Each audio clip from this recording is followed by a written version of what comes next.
को बिठा लिया।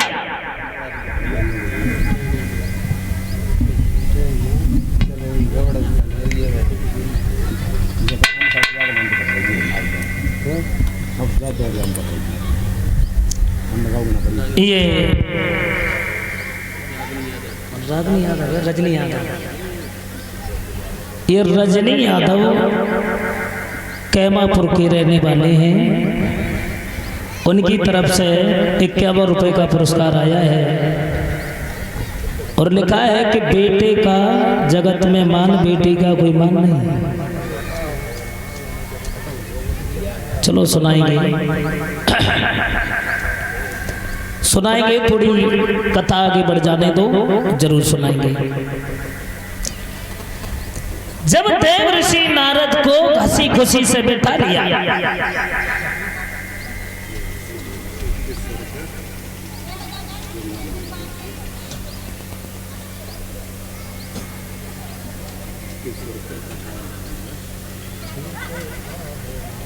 और ये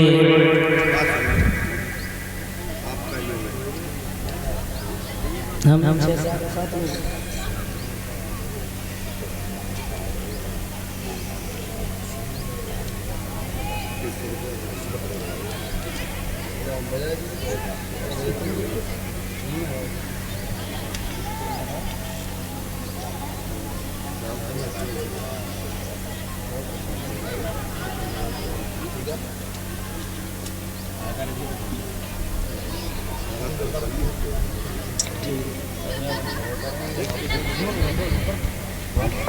₹2100 का दान भगवान की कथा में किया है। हमारे वर्तमान प्रधान पैठान खुर्द के रहने वाले हैं श्रीमान विजयपाल साक्य जी, प्रत्याशी जिला पंचायत सदस्य नवाबगंज।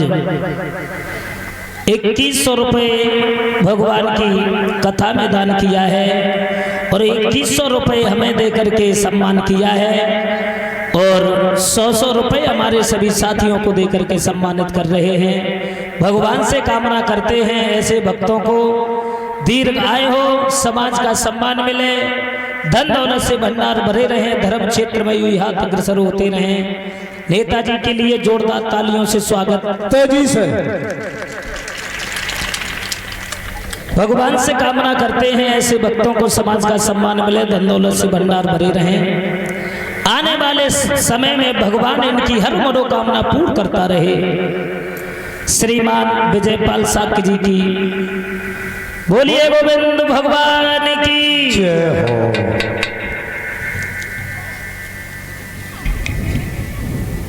तो आइए देखते हैं जहां प्रसंग चल रहा था।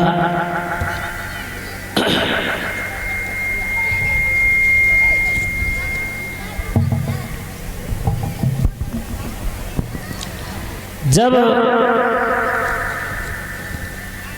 देव ऋषि नारद ने कहा है महाराज भीष्म से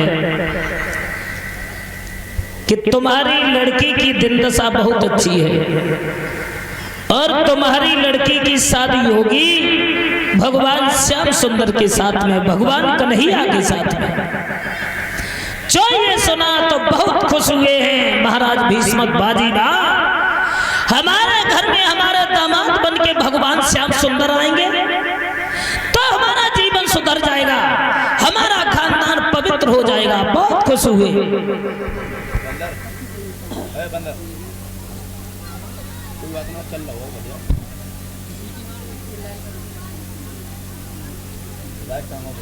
और बहुत खुश हुए हैं। देव ऋषि नारद जो चले गए, जब रुक्मिणी धीरे धीरे कुछ सियानी हुई, जब समझदार हुई रुक्मिणी तो खेल रही है। एक बार तो एक महात्मा जी गुजरते हुए एक गली से निकले हैं और गाते हुए निकले हैं कि ब्रजभूमि में हुआ है अवतार कन्हैया का, सौभाग्य है उन्हें हो दीदार कन्हैया का। ब्रजभूमि में हुआ है, सोचने लगी रुक्मिणी ब्रजभूमि में भगवान का अवतार हो गया है। छोटी सी रुक्मिणी अब तो सोचने लगी बाजी बा भगवान का अवतार हो गया है, तो सोचने लगी है एक बार रुक्मिणी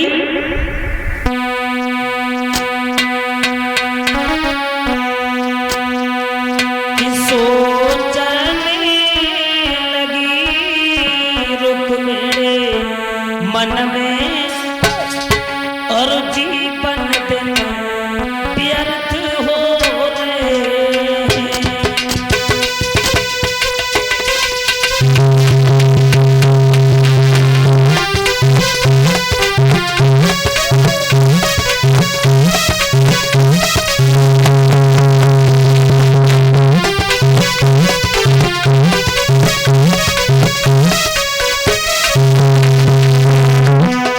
सोच रही है रुक्मिणी, छोटी सी रुक्मिणी भगवान का अवतार हो गया है।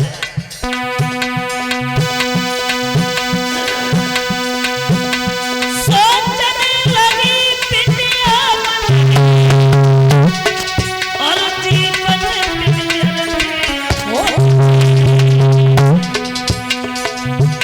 माया किस जगह विराज रही और माया किधर सोए।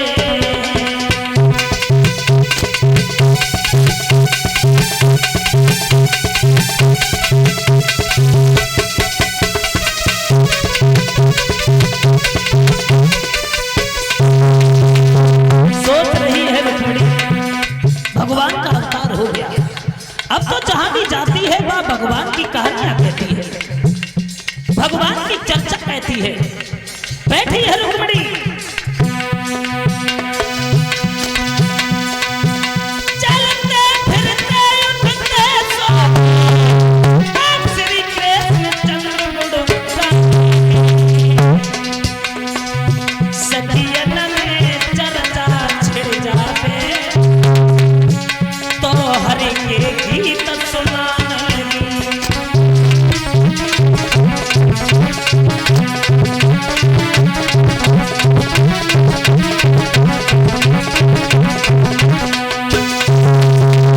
छोटी सी रुक्मिणी विचार करने लगी बाजी बा भगवान का अवतार हो गया, अब तो भगवान का गुणगान करने लगी, भगवान का भजन करने लगी। जहां भी बैठती है वह भगवान की कहानियां कहती है। चलते फिरते उठते जागते सोते उसके मुंह से भगवान का नाम निकलने लगा। भगवान के नाम के अलावा सब कुछ भूल गई रुक्मिणी। जब रुक्मिणी धीरे धीरे कुछ सियानी हुई, थोड़ी बड़ी हुई, शादी के लायक हुई, तो एक बार देखा है महाराज भीष्म की रानी ने बाजी बा हमारी लड़की तो शादी के लायक हो गई है, हमारे महाराज को पता भी नहीं है, और अब मैं अपने पति को बुलाऊंगी और अपने पति से कहूंगी कि वो हमारी लड़की की शादी करो। बाजी कहाँ जाता है? तो मेरे में की आवाज हो रही है चिल्ला देने का मान एक बात है, हम तो मालूम है भगवान श्याम सुंदर ग्राम की आवाज बढ़ाई उठी। भगवान कन्हैया के बारे में सोचने लगी है रुक्मिणी बाजी बा भगवान के अलावा अब हम दुनिया में किसी भी चीज को नहीं देखेंगे। इधर रुक्मिणी जो है बैठी है सोच रही है बाजी बा। देखा है रुक्मिणी की मां ने तो सोचने लगी हमारी लड़की शादी के लायक हो गई है, अब तो मैं अपने पति को बुलाऊंगी और बुलाने के बाद में कहूंगी कि बेटी की शादी करो। तो दासी से इशारा किया रानी ने,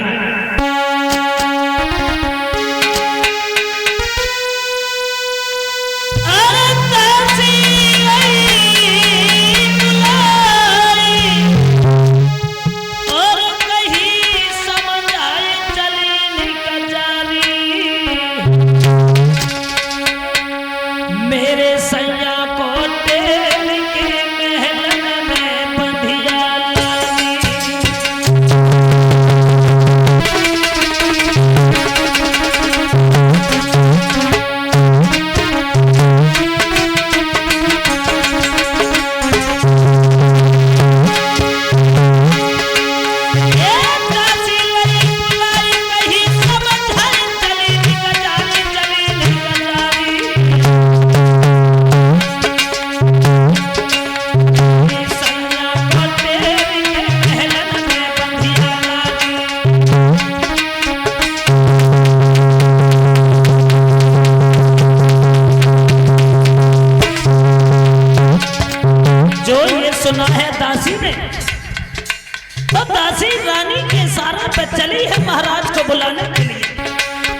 लड़की है वो रुक्मिणी शादी के लायक हो गई है। और सुनो,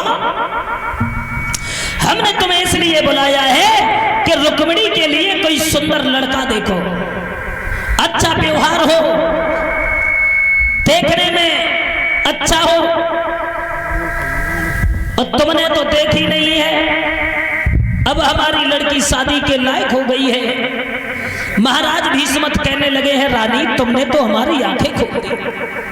मुझे लड़की का ध्यान ही नहीं था, मुझे पता ही नहीं था कि हमारी लड़की अब शादी के लायक हो गई या नहीं हुई है। लेकिन तुमने बताया है तो अब हम जाकर के अपने राज्य में सिर्फ यही विचार करेंगे, और हम खुद नहीं अपने सभी साथियों से निर्णय करवाएंगे कि हमारी लड़की रुक्मिणी की शादी किसके साथ हो।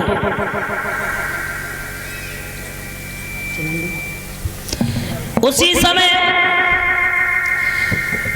महाराज भीष्मत चले हैं, धीरे धीरे पहुंच गए अपने दरबार में और कह दिया है दरबार में, देखिए जितने भी हमारे दरबार में हमारे भाई हैं, हम सब एक समान मानते हैं, किसी को छोटा बड़ा नहीं मानते। और आज थोड़ी देर के लिए जितना भी राज्य का कार्य है वो बंद रखा जाए। क्यों? क्योंकि हम आज तुम लोगों से फैसला ये कराएंगे कि अपनी लड़की की शादी, हम अपनी लड़की की शादी किसके साथ में करें, इसका फैसला हम तुमसे कराएंगे, सब लोगों से। तो सब लोगों को इकट्ठा किया है, महाराज भीष्मत बैठे हैं। उसी समय दरबार में सब लोग बैठे हैं, कोई किसी का नाम लेता है, कोई किसी का नाम लेता है। जब कोई दूसरे का नाम लेता है तो दूसरा खड़ा होकर के उसके अवगुण बताने में जुट जाता है। सुबह से दोपहर हो गया लेकिन रुक्मिणी की शादी का फैसला नहीं हुआ। दोस्तों, ये फैसला नहीं हुआ कि रुक्मिणी की शादी कहां हो। बताया ये गया है कि दरबारी के बारी बारी से और राजन के नाम सुनाने लगे।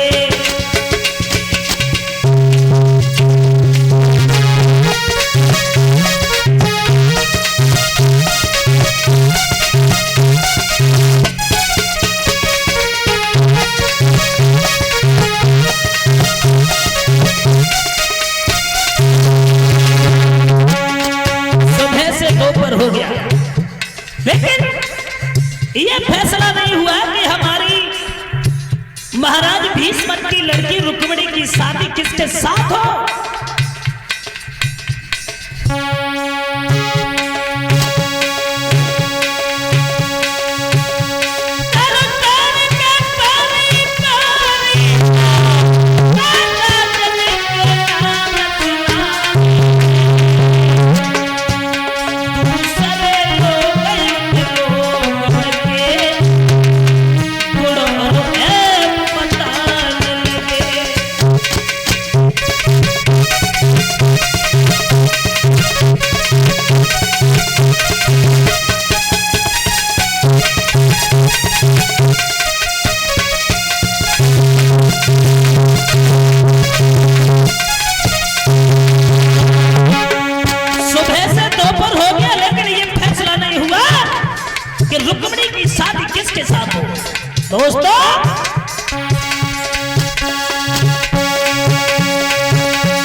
से 2 पर हो गया।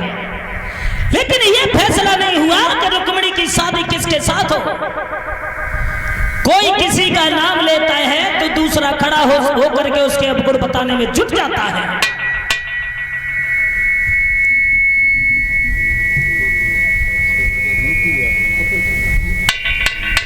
11 रुपए कपिल कुमार की तरफ से आए हैं हमारे पास।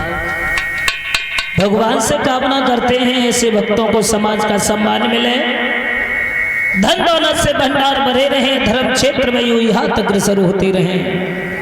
बोलिए गोविंद भगवान की।